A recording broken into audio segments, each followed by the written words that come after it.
Do you have a sister friend who you can talk to about your imperfections, vulnerabilities, uncensored truths, journeys, and victories? Welcome to the lounge. Our experiences allows you to view life from another lens, regardless of your season. Come on in, sisters. Let's talk. Originally from Gambia, been here for at least more than 20 years. Electrical engineering, that's what I did in college. I'm still working as an electrical engineer. Yeah, I think that's all I can say about myself. Yes. Yeah, pretty much. Well, Kabba, welcome. We love to have you here. Like we were saying before the recording start, Sisters Let's Talk is born out of that passion of letting people in the diaspora know what it is to build that generational wealth, and basically for us to grow and learn about the things that, we're in this country, we're in this part of the world where things were written for the people that were born here. And we're slowly trying to be included in that. So it's us being able to navigate what's here Right. with the knowledge and the things that we've known back home, which is really different for a lot of us, and be able to mesh those two and become the people that we were created to be. So that is our goal on the podcast. So today we want to talk to you about building back home. What does that look like? Just in the first place, have you built home back home? Like, have you built a home in your country, living here? Yes. Yes, I did. But I think we have to start it off with acquiring land first. Because most let me put it like, because that's what I know. Most Gambians actually go through a lot of difficulties obtaining land because of the unscrupulous people who sometimes kind of lure you as a kind of a diasporan to buy stuff that they themselves know that is not theirs. And at times what happens, you go into Gambia and asking them, okay, say you want to land. So you have a lot of people approaching you, but then to make sure that the land that you're gonna buy, it's legit. It's always a problem, because sometimes, like right now, people are encountering, say they will sell land to one person, and then actually multiple people, just one land. So in cases like that, it give you a lot of headache. Not long ago, this was like probably less than a month, my brother bought a land there, and then being here for a long time, so he wouldn't visit a lot of times back and forth.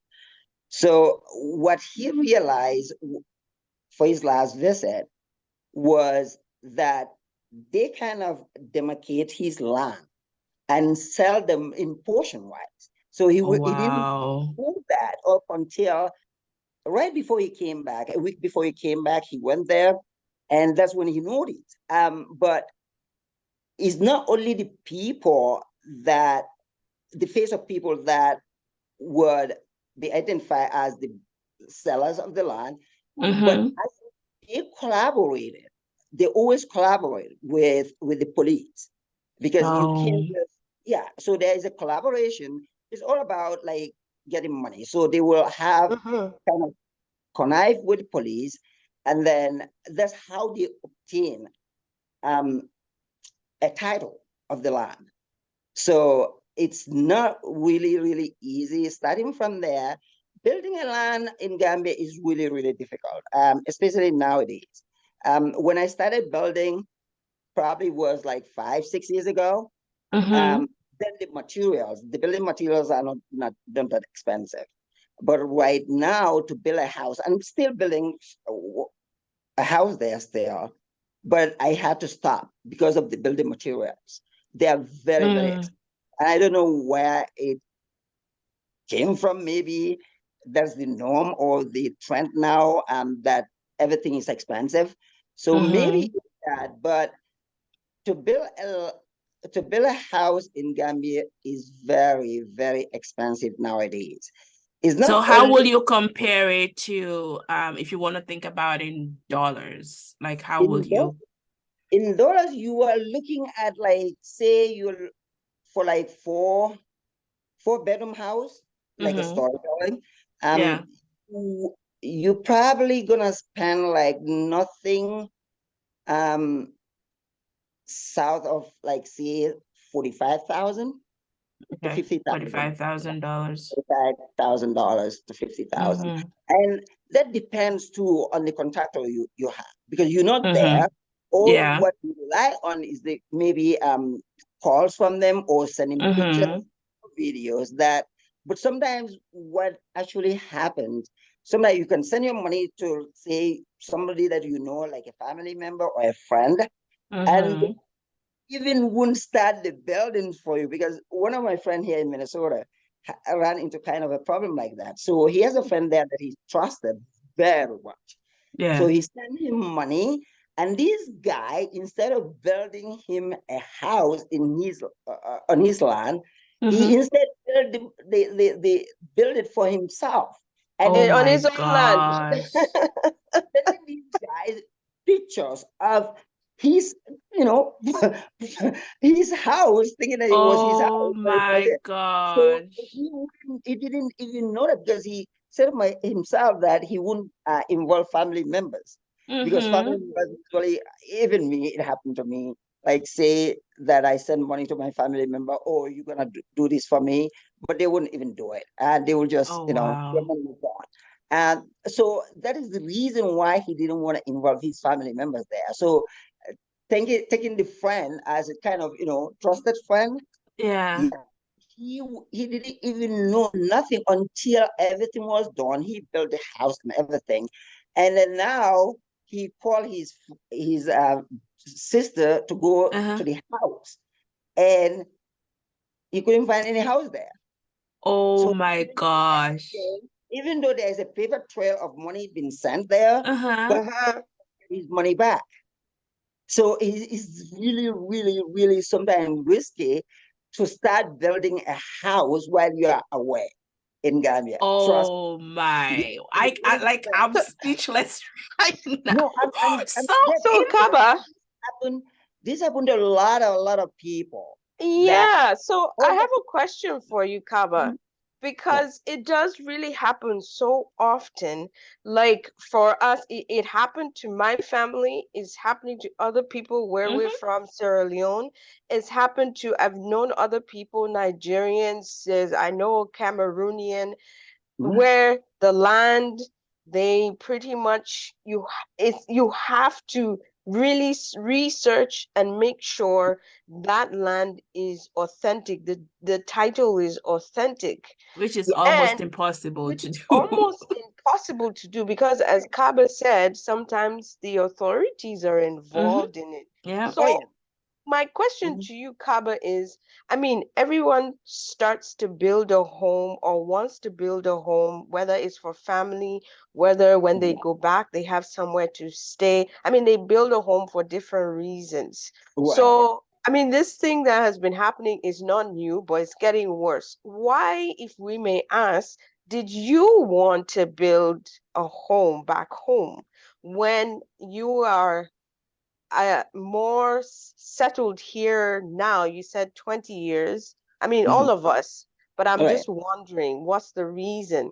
Because everyone's reason is different.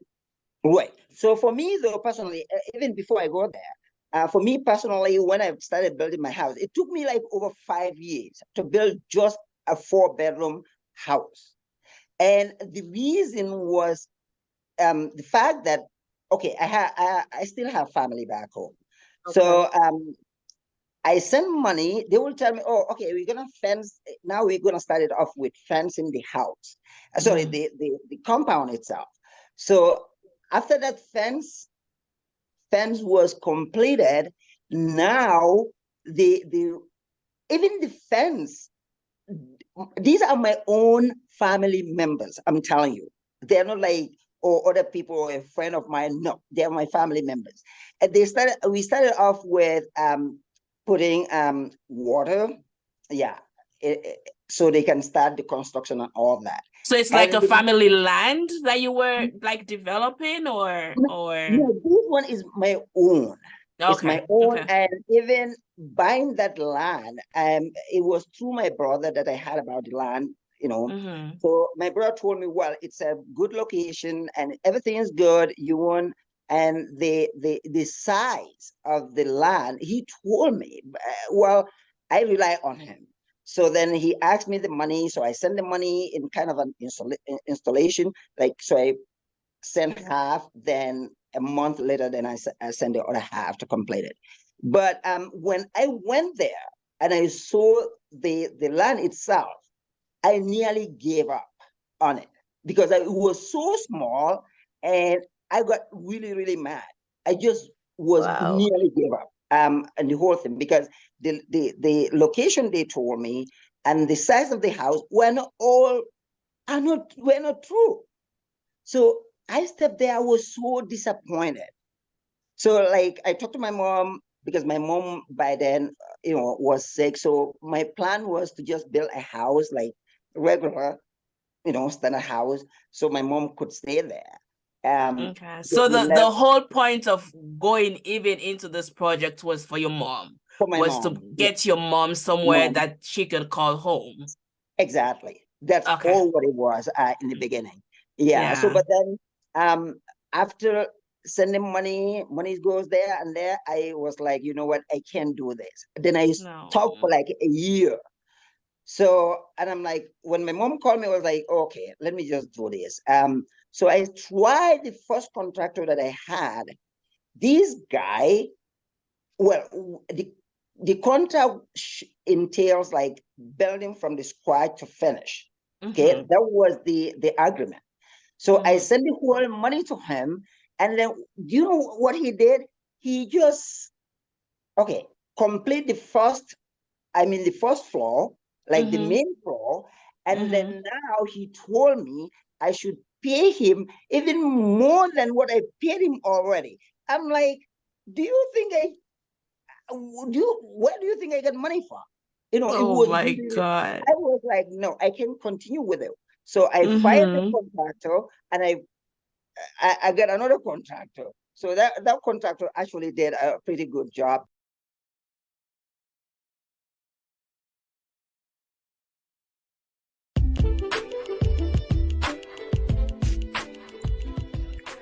Do you have a sister friend who you can talk to about your imperfections, vulnerabilities, uncensored truths, journeys, and victories? Welcome to the lounge. Our experiences, coupled with scriptural truths, continues to mold us and shift our paradigms. The vision is to help us all lead the best lives God proposed for each individual. We hope our stories, our conversations, and that of others allows you to view life from another lens, regardless of your season. Come on in, sisters. Let's talk.